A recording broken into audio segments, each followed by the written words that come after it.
शांति। गीता में भगवान वाच है, ज्ञानी तो आत्मा का काम और क्रोध ये महाशत्रु। काम से जैसा अनेक एक्सीडेंट होते हैं, कितनों का जीवन बर्बाद होता है, वो हम देख रहे हैं आज दिन प्रतिदिन। वैसा ही क्रोध जो है, क्रोध भी कम नहीं है। क्रोध को अगन कहा जाता है। हमेशा कहा जाता कि क्रोध ये ऐसी अग्नि है जो घर में मटके का पानी भी सुखा देती है।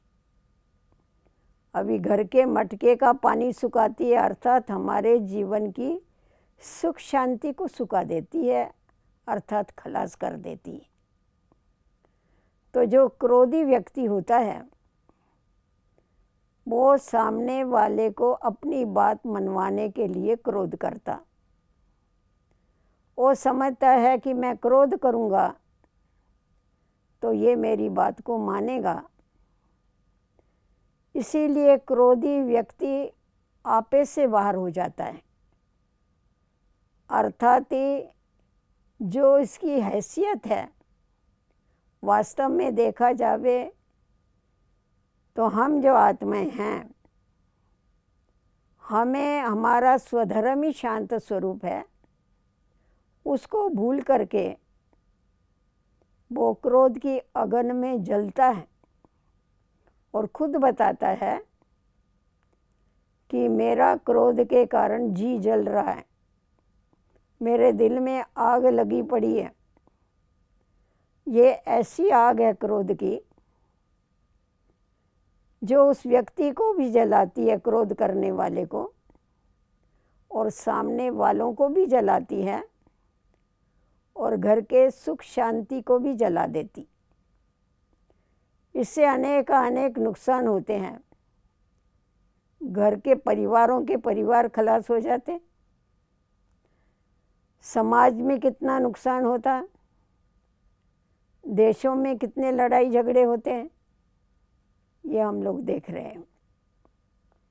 अभी वैसा देखा जावे तो कोई जब भी आत्मा निकल जाती है, शरीर छोड़ता है, मरता है, तो उसको एक बार ही जलाया जाता है, चिता पर रखा जाता है।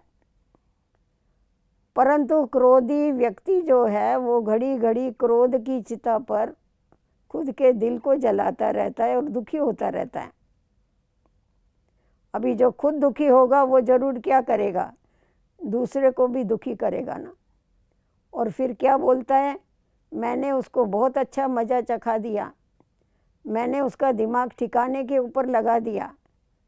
पर वो ये भूल जाता है कि जो क्रोध कर रहा है उसका खुद का ही दिमाग ठिकाने पर नहीं है, इसीलिए वो आपे के बाहर हो गया है। और आपे के बाहर होकर के, खुद के कंट्रोल के बाहर होकर के उसको जो चाहिए वो बोलता है। उसको सुध बुद्धि नहीं होती है, ना स्व की सुध बुद्ध होती है, ना कोई आसपास है उसका उसको ध्यान होता है, ना उसको परिस्थिति का ज्ञान होता है। वो दूसरे का दिमाग ठिकाने पर नहीं लगा सकता है, क्योंकि उसका खुद का ही दिमाग ठिकाने पर नहीं होता है। तो क्रोध करने से कोई बातें सुधरती नहीं हैं, परंतु बिगड़ती है। बच्चों के ऊपर क्रोध करेंगे तो वो बच्चे हमारा कहना नहीं मानेंगे, परंतु उनको भी क्रोध करने की ट्रेनिंग मिलेगी। तो इसीलिए हमें जितना हो सके उतना प्यार से और शांति से एक दो के साथ व्यवहार करना चाहिए। अभी ये जो क्रोध जो है, जिसको अगन कहा जाता है, वैसे इस क्रोध को भूत भी कहते हैं। आप देखेंगे जिस व्यक्ति को क्रोध आता है वो व्यक्ति कभी कभी अपने कपड़े भी फाड़ना चालू कर देता है। इधर उधर वस्तुएं पड़ी होगी उसको फेंकना चालू कर देगा, बड़ा मुंह फाड़ फाड़ करके बोलना चालू कर देगा। तो जो भूतों को मानने वाले हैं ना, वो व्यक्ति कहते हैं कि जब भी भूत आता है तभी व्यक्ति ऐसा ही काम करता है। वो अपने कपड़े फाड़ेगा, अपना सिर पटकेगा, अनाप शनाप बोलना चालू कर देगा। तो वैसा ही ये भी जब क्रोध का भूत आता है तो उस व्यक्ति की ऐसी हालत हो जाती है। तो इसीलिए इस क्रोध भूत को परिवर्तन करने के लिए हमारे को क्रोध के बदले क्या करना है। परमात्मा पिता हम बच्चों को ये सिखाते हैं कि इस क्रोध की अग्नि के ऊपर आप ज्ञान का शीतल जल डालो। ये जो विकार है, ये जो संस्कार है, इसको परिवर्तन करने के लिए ज्ञान की और योग की बहुत ही आवश्यकता है। अगर इसके ऊपर शीतल ज्ञान का जल डाला जावे तो क्रोध अग्नि बुझ सकती है। और सदैव ये याद रखो कि हमारा पिता जो है, सर्व आत्माओं का पिता परमात्मा, वो शांति का सागर है, वो प्रेम का सागर है।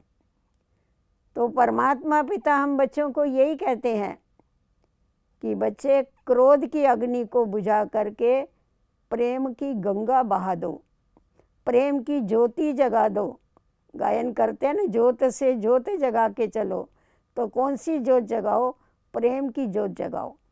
आप सामने वाले को प्रेम देंगे और कोई भी बात उसको प्रेम से समझाएंगे तो वो आपकी बात को समझेगा, चाहे छोटे बच्चे होवे या बड़े होवे। आपके क्रोध से कोई डरने वाला नहीं है, परंतु और ही वो भी क्रोध करना सीख करके आपके ऊपर क्रोध करेंगे। तो जिसके कारण क्या है कि सारा वातावरण जो है वो गरम गरम हो जाएगा। क्योंकि अगन है, गरम अगन तो हमेशा क्या करती है? गर्माश फैलाती है। तो हम देखते हैं जहाँ पर कोई क्रोधी व्यक्ति होता है तो उसको जीवन में कभी भी शांति नहीं नसीब होती है, उसको शांति नहीं मिलती है। वो सदैव बेचारा जलता रहता है, खुद भी जलता है और औरों को भी जलाता है। तो परमात्मा पिता हम बच्चों को ये बताते हैं कि मैं जो नई दुनिया स्थापन कर रहा हूँ, जो फूलों का बगीचा है, तो आप भी उस फूलों के बगीचे में चलने के लिए आप औरों को सुख देना सीख जाओ, औरों को शांति देना सीख जाओ, संपूर्ण निर्विकारी बन जाओ और उस दुनिया में चलने के लिए आप लायक बन जाओ। वहाँ पर शेर और बकरी एक घाट पर पानी पीते हैं। हिंसक पशुओं में भी वहाँ पर प्यार होता है, वो हिंसा नहीं करते हैं। हम तो सभी एक ही पिता की संतान हैं, इसीलिए हमें हिंसा नहीं करनी है। क्योंकि क्रोध करना अर्थात सामने वाले को जैसा पत्थर मारना है, उसको अपशब्द बोलना माना उसके दिल को जैसी क्या गोली मारना है। तो ये हिंसा करने के बजाय अहिंसक बनो और सुख देना सीख जाओ, औरों को प्यार करना सीख जाओ, तो आपको भी सब प्यार करेंगे। और जो प्यार वाली दुनिया परमात्मा, नई दुनिया स्वर्ग, जिसको फूलों का बगीचा कहते हैं, देवताई दुनिया है, उस दुनिया में जाने के लिए आप लायक बन सकेंगे।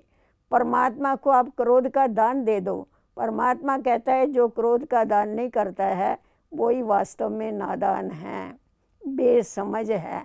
इसीलिए ज्ञान की समझ के द्वारा हम इस क्रोध अग्नि के ऊपर जरूर विजय प्राप्त कर सकते हैं।